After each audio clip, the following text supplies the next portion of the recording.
Hi guys, good morning. Making bread. I will rest the dough first because para tutubo siya. Okay guys, see you later. Tapos, ginawa kong ganito guys. Ang rest na naman.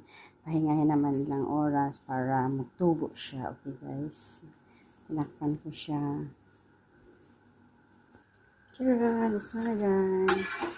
Tapos, hindi siya nag-pop masyado. It's okay. Yan. Guys, nagawa naman ako ng cookies. Cookies naman tayo. Mga tay. Cookies ni tayo. Tayo. Ano naman tayo.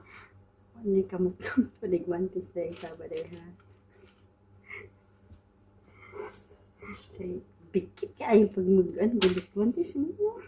Ano. Ang saka. Okay.